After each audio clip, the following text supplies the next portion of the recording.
improve on? You were going to look through the film and find stuff to improve on. What you went through that? What did you kind of look for? Just did we hit the right gaps on defense? We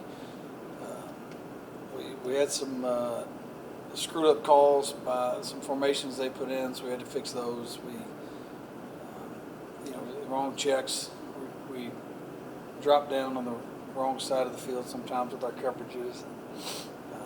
Mainly defensively, that's what we did.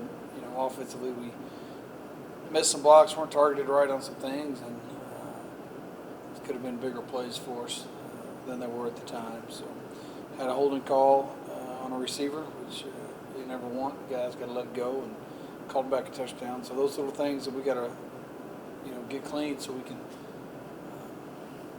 look better and get better when we play better teams.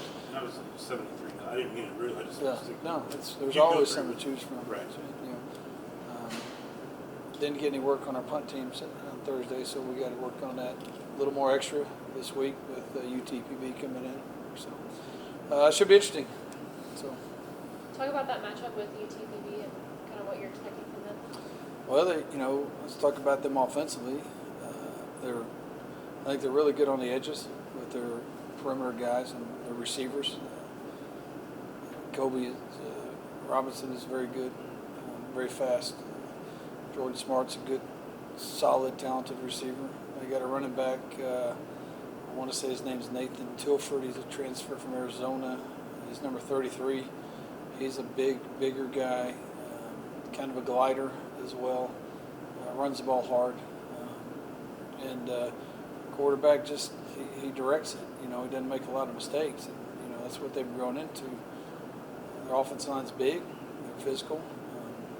They've got a guy that's a junior college All-American, Pesci, playing up front. I think they go through him. They pull him quite a bit, so he's very athletic. But I think they make their mark on defense, and their defensive line is probably going to be one of the toughest we'll play all year. Big, physical, explosive, get off the ball, and then when you have those type of guys up front, you have some. As long as you have guys that are athletic right behind them, then you got a chance, and they got some very good athletic linebackers. So going down there, I expect it to be a pretty packed house. I think that they've won now 7 in a row. There's a lot of confidence down there in Odessa with what they're doing, and I guess rightfully so, because it should be with what they're doing. It should be a heck of a challenge for us, and hopefully it will be a challenge for them. You watch this team since you've been here since they became an LSC school.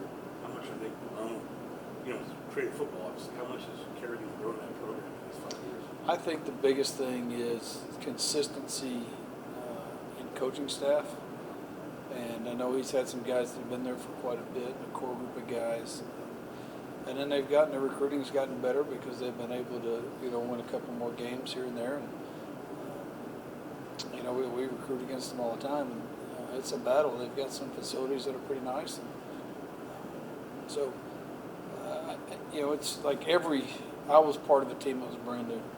And to be there and see it grow and then know that I think last spring that when they played they had it was set up right for them. I think that they had a lot of success. I think they were able to build on that success coming out into the summer and starting here into the fall. And, when you're a part of that, it's like a cancer in a good way. It just spreads the right way for you instead of going negative. And when you can win some games, I don't care who you're playing, and you get that confidence starts building. So I think we're going to go down there and find a very confident team that believes in who they are, believes in their coaching staff, believes in each other, and they might not be the most talented, but when you have that belief and you have that camaraderie, it's hard to stop. And again, I've been there, I've seen it, so I know what it's like, and I know what they're going through. So.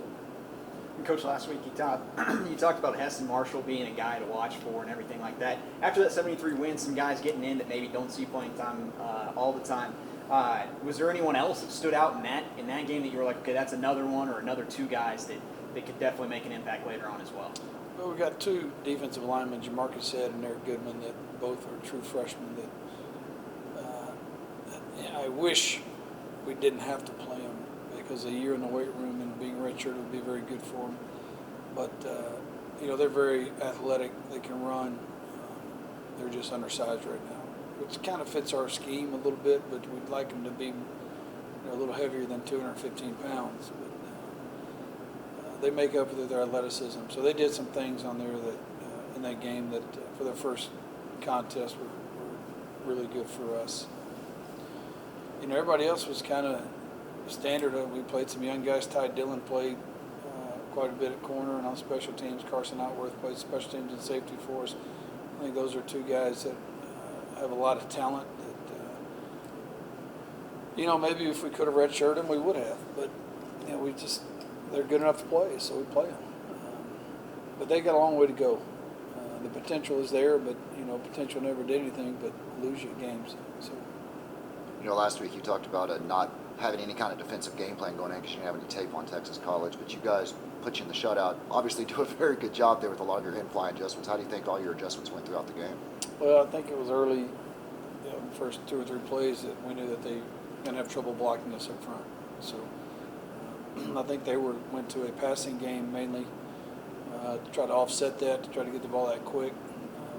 We made some adjustments with the way they did motioned over and did some things to try to shut that down. And but then they came out and did some unbalanced stuff on us that caught us off guard. They outgapped us a little bit because we weren't ready for it. So those are things we worked on today to make sure that if there's the same type of look from Permian Basin, that we'll be able to adjust to it. So I think our kids on defense just played hard, and they had a couple of chances, threw the ball deep on us a couple of times, and had us.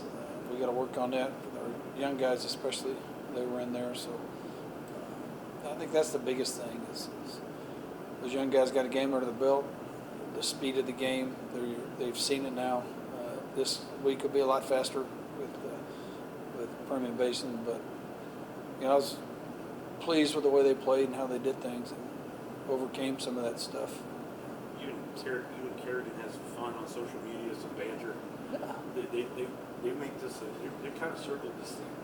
Have you told your players how kind of environment you're going into? I think our players know. If you can't get fired up to play your first Lone Star Conference game, I don't think you need all that other stuff. But it's there. They've seen everything on social media, and yeah, we were. I was having fun with it, and I hope it brings a bigger crowd out. I hope it gets a lot of us, our fans down there as well. It's like I said this summer. I said nobody's talking about West Texas and Permian Basin playing. Now there's some buzz about it. There's some things going on, and if we can do that and get a crowd out there, I'd rather go and play in front of a hostile crowd instead of 800 people. It's more fun as the visiting team to go in and play, in front of a crowd like that. So I don't know. They can say whatever they want, do whatever they want. Our players, their players, they get fired up. But all that goes out the window after about the kickoff. All that emotion, and then you got to rely on your fundamentals and your game plan to go play. So, but it was fun. Coach, talking about that game plan, you kind of talked about how good this offensive line is. You can line up just about 4 different backs back there and you'd be fine. Well, Nick Gerber also went like 10 for 11, 150. Is he fired up going into this game, maybe being able to sling it a little bit more? He came off the field after the quarter and a half he played last week, and he goes, "Am I really done?" I went, "Yeah, you're really done." And so, he wants to play. He's a competitor. He wants to be out there all the time. So I'm looking forward to it. I hope he only plays a quarter and a half in a good way this week, but I don't think that'll be the case. But he'll be ready. And again, they're talking about the first Lone Star Conference game and going on the road for the first time. And it's different on the road because you're by yourself. There's no distractions, or you put them in a hotel, and we stay up all night making sure they don't sneak out of the hotel. There's no distractions there. So You don't want to get too high or too low after a win or a loss, but what was your message to the team after the game heading into this week? we did what we had to do. It's what you're supposed to do. a good team's supposed to put a team like that away. And no disrespect to Texas College. I know they're going through some problems, talking to Coach Ellis during that day, and it's new transition for what they're doing, but that's what we're supposed to do. You know, if you want to be a good team doesn't allow anybody else to think they have a chance to win, and that's what we did. I thought that with the first play with Khalil going 69, 70 yards, and then the defense getting a 3 and out, the way they did it, it was time to put the hammer down and let's get out of here. So. Thanks, Larry. Thanks, Coach. Yep.